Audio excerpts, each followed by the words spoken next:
ڕۆژی 19 نیسانی ساڵی 2011 وەک ڕۆژی سەرکوتکردنی خۆپشاندانەکانی حەڤەی شوبات لە سلێمانی هەژمار دەکرێت کە دەسەڵات بە زەبری هێز و بەو پەڕی دڵڕەقیەوە خۆپشاندانەکانی سەرکوت کرد و گەماروی کەناڵی ئاسمانی پەیامیدا بە مەبەستی سوتاندنی کە دەنگ و ڕەنگی شەقامی بە دروشمی ڕاستی وێنە وشە دەگواستەوە.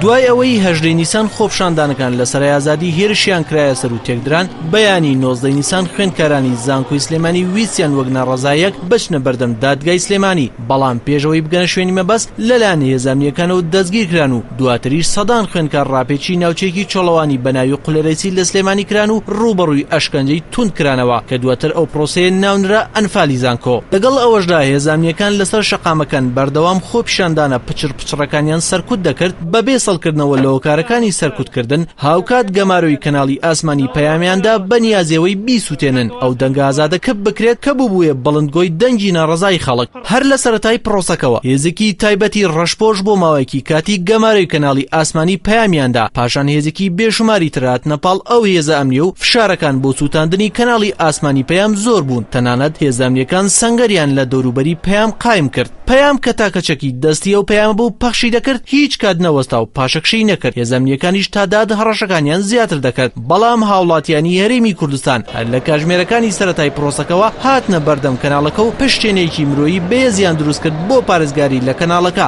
نەیانێشت هێزەمنیەکان دەستیان بە کەناڵەکە بگات تاکە پەیامی خەڵکیش بۆ پەیام و هێزەمنیەکانەوە بوو پەیام بەرگری لە وشەی ڕاستی و مافەکانی ئەوان دەکات، ئەوانیش ئامادەن بە گیان پەیام بپارێزن. ئەم پشتێنە مرۆییە بەهێزە دەنگدانەوەی زۆریە بوو لە میدیای کوردی و جیهانیەکان، تەنانەت تۆڕی هەواڵی ئەلجەزیرەی قەتەری بەبایەخەوە هەواڵەکەی گواستەوە و لە ناوخۆشدا خڕۆشان لە ناوچین و توێژە جیاوازەکان دروست بوو. چەندین کەسایەتی و ڕۆژنامەنووسی ناوخۆیی و بیانی و پەرلەمانتار و سیاسی پشتگیری خۆیان بۆ پەیام دەربڕی، بۆیە ناچار هێزانیەکان کشانەوە و نەیانتوانی پلانەکەیان جێبەجێ بکەن.